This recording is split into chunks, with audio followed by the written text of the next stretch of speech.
vprašanje je to bilo?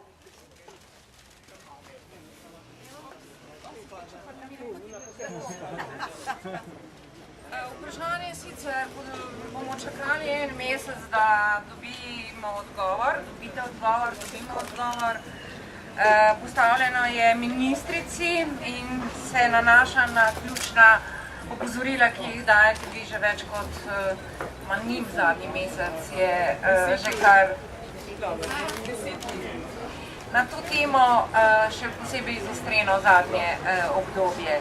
Gre za vprašanje okrog nameravanih odkup delnic Loterije Slovenije strani Pika v skladu z zakonom o lastninskem preoblikovanju in tako naprej. Skratka, sprašujemo, ali je ta namera resnična in če je, kako jo interpretira oziroma kako jo opravičuje vlada.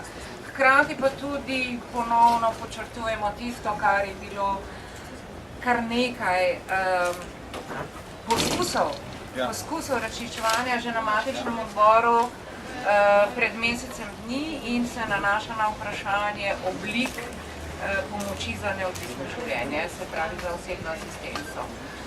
Nekaj odgovorov ste že slišali na omenjeni seji, jaz se bojim, da drugačni ne bodo, ampak beseda vendarle spodbudi k razmislekom in mogoče bo. Pozivam vas, da čez mesec, ko bo iztekel rok za ta odgovor, odgovor mora biti, ampak glede na to, kakšen bo, bomo se še enkrat sestavili. Hura za poslanko!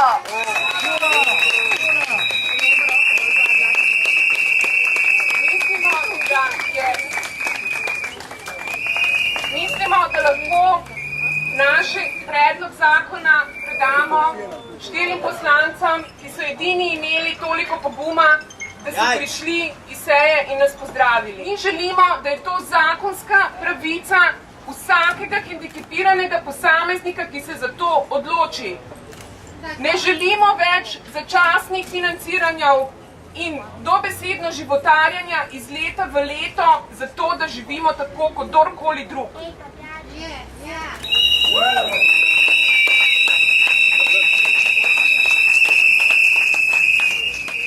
Želimo pravico tako za nas, želimo, da se uresničujejo naše človekove pravice, hkrati pa ne pozabite, vsi naši asistenti opravljajo svoje delo za minimalno plačilo. Želimo pravično plačilo za naše osebne asistente in to se lahko zgodi samo z zakonskimi spremembami.